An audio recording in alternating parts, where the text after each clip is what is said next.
अब आते हैं पल्मोनरी इडीमा पर। तो देखिए इडीमा दोनों में मिलता है, टाको में भी मिलेगा, ट्राली में भी मिलेगा। बट डिफरेंस क्या है कि यहाँ पर मिलेगा कार्डियोजेनिक पल्मोनरी इडीमा, बट यहाँ पर क्या मिलता है, non cardiogenic pulmonary oedema.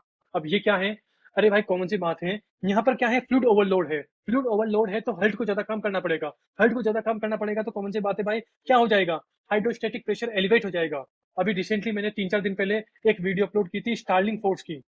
Okay, Starlink force मतलब कि अज्यूम कीजिए कि कैपिलरी है, इस कैपिलरी के अंदर ये ब्लड का फ्लो हो रहा है। तो ओवरऑल जो ये फ्लूइड है, फ्लूइड क्या है, ब्लड है। तो ये फ्लूइड क्या कर रहा है, इस कैपिलरी के वाल पर ऐसे प्रेशर डाल रहा है। तो इसी प्रेशर को क्या बोलते हैं, हाइड्रोस्टेटिक प्रेशर बोलते हैं।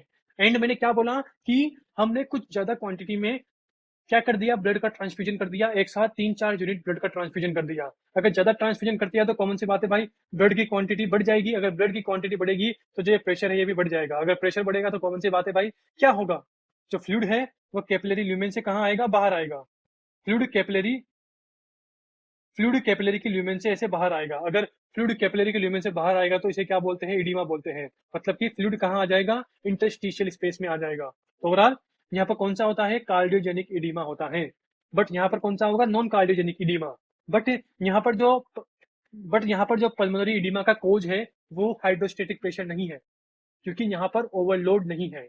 क्योंकि जब ओवरलोड होगा, जब फ्लूइड की क्वांटिटी बहुत ज्यादा होगी, ब्लड की क्वांटिटी बहुत ज्यादा होगी, तभी हाइड्रोस्टेटिक प्रेशर बढ़ेगा और तभी फ्लूइड कहाँ से कहाँ आएगा, कैपिलरी से इंटरस्टिशियल में आएगा। बट इन दिस केस मतलब कि ट्राली के अंदर क्या होता है, ट्राली के अंदर हाइड्रोस्टेटिक प्रेशर इंक्रीज नहीं होता।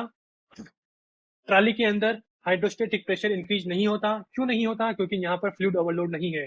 तो अब आप बोलेंगे कि सर फिर यहाँ पर पल्मोनरी इडीमा कैसे होता है। तो देखिए यहाँ पर रीजन है, कैपिलरी परमिएबिलिटी। मतलब कि आपको पता होगा कि जो कैपिलरी की वाल है, दिस इज, ये किसकी बनी होती है, एंडोथीलियम की। तो ओवरऑल जो कैपिलरी की परमिएबिलिटी है वो क्या हो जाएगी, इंक्रीज हो जाएगी। कैपिलरी की परमिएबिलिटी इंक्रीज हो गई मतलब कि जो फ्लूइड है वो वेसल की ल्यूमेन से कहाँ आएगा, इंटरस्टिशियल के अंदर आएगा। ओके, तो ओवरऑल यहाँ पर फ्लूइड कैपिलरी ल्यूमेन से इंटरस्टिशियल की तरफ आया, किसकी वजह से, इंक्रीज कैपिलरी परमिएबिलिटी की वजह से। ओके, बट जो टाको है, यहाँ पर जो फ्लूइड कैपिलरी ल्यूमेन से इंटरस्टिशियल के अंदर आया, तो यहाँ किसकी वजह से आया, यहाँ पर आया हाइड्रोस्टेटिक प्रेशर की वजह से। क्यों, क्योंकि यहाँ पर क्या था, फ्लूइड ओवरलोड था।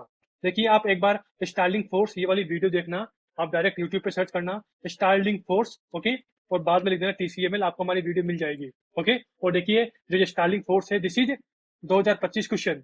अभी रिसेंटली जो नीट पीजी 2025 का एग्जाम हुआ था, तो उससे स्टार्लिंग फोर्स के अंदर क्वेश्चन आया था। ओके,